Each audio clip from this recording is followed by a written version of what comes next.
Susie.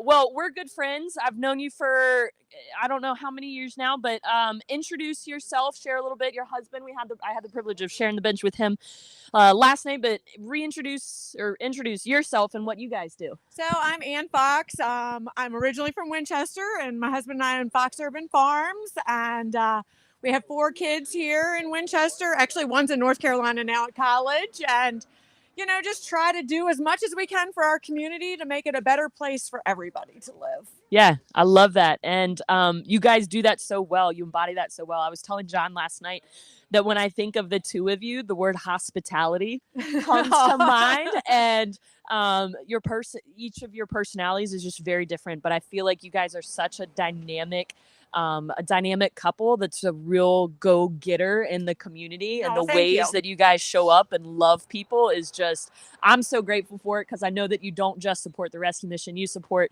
so many other very respectable organizations and causes.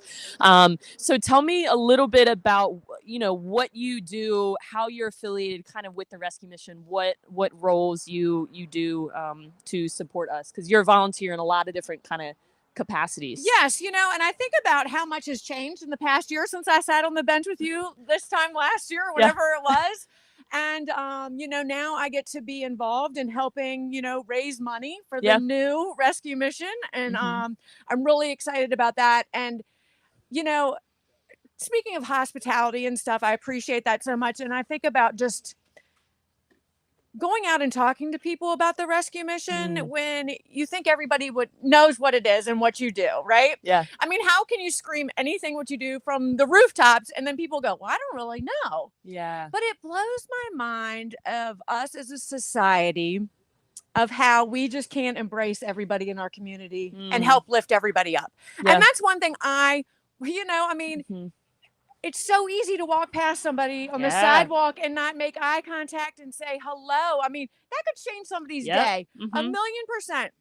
And that's one thing, like with our business and where we are in the city and everything, I wanted to make it so that everybody felt welcome to come up. And there are so many times that people walk down the sidewalk.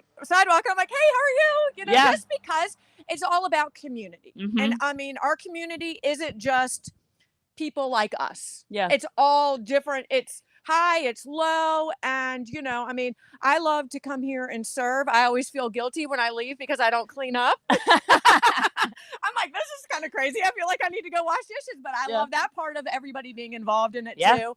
And I like just to spread the word of what you guys do, what you're about, because so many people have a perception of what they think homelessness is. And I like to talk to the people that aren't maybe so receptive to understing that there's not, it's not just a blanket.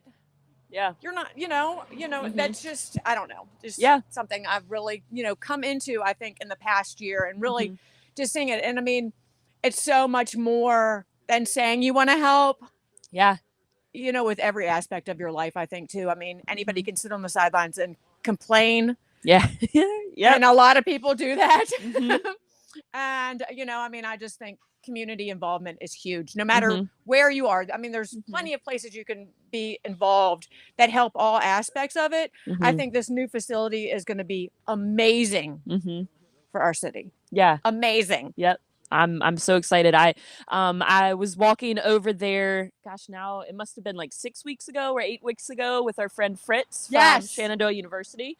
And just talking about, I think, all of the opportunities that exist in that building. I'm excited to take you guys over there again, because I know drywall, the last of the drywall is getting hung at this point, and ceiling tiles are going in. So I'm excited to take you over there, and I'm just grateful that you're so passionate about it, and that you've invested your time in it. And well, like even the last time we were over there and you were talking about the hot box. Yeah. And that is so huge for somebody to be able to sterilize their belongings, not just for the safety of the rescue mission themselves, but for the safety of the person that is carrying their whole life around on their back. That just for a temporary time can come inside, get everything sterilized, have a warm place. And I mean, even that other room, like with the lights, where somebody, that can't go to, I mean, it's just so much thought has gone into it Yeah. that you don't even, I mean, it's things that you want Yeah. that you don't even think about. And I'm so glad you all have thought about those things. And, Yeah.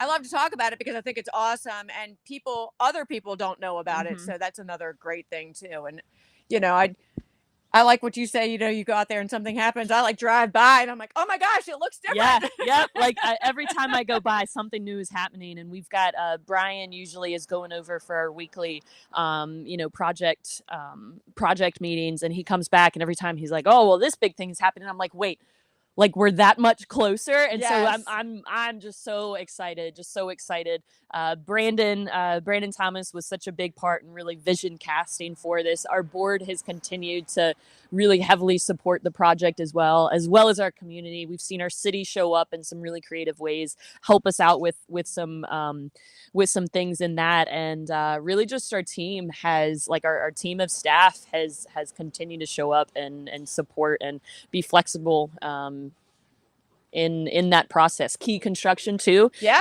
I know. I mean, it's just yeah. a great group of people that don't feel obligated to do anything. Yeah. You don't do this because you're making money. Yeah. You do this because this is who you are at the core of you. Anybody that does it, anybody that volunteers or puts their time or anything towards it, I feel like you're not doing it for a recognition. Yeah. I mean, who are we if we don't take the ones from the bottom and help them up? Yeah. One of the were you able to see the Americans with No Address documentary? Were you guys able to see that? Yes, I went to that. Yes, it was unbelievable. Yeah. And even to see the other rescue missions and what they've been able to do and accomplish, and just California is crazy to me too, with the amount of money they do on cleanup. Yeah. Right. And you're like, let's shift that. Yeah. Can we shift the way that funding is being and I mean, invested? And I get it. I mean, they are maintaining, but I mean, eventually that maintaining doesn't work anymore. It's not gonna, it's not sustainable. And it's not ethical for the individuals who are living on the streets. I mean, and I don't know if it was said in that, but I would Skid Row is the worst man-made disaster, I would say, in human history. And it's really crazy because I guess it's probably been a few years ago that I watched a documentary about Skid Row. And when you hear Skid Row, you think like 3 blocks. Yeah. And I was like, oh my gosh, this is huge. And then to find out how it became is unbelievable. And so, we did create that. Yeah. We need to fix it. Yeah. I think it is solvable. Homelessness, with how just outrageous it's exploded, it's man-made, and so it's solvable. We are able to solve the problems if we can address the root causes and then help create the resources that need to be there. Not just resources here at the rescue mission. I mean, big policy, federal and state policy things. It's really going to take a lot of work looking into those things, just as much as opening new facilities and expanding our programs, and a lot of advocacy.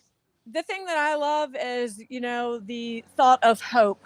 Oh, yeah. I mean, Brandon, I can remember him telling me the number one cause of homelessness is broken relationships. Yep.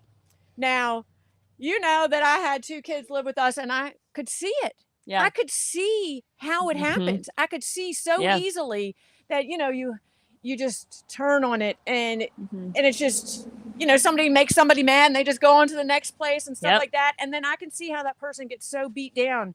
But then to give that person just, the hope. Yeah. The hope that it doesn't have to end that way. Yeah.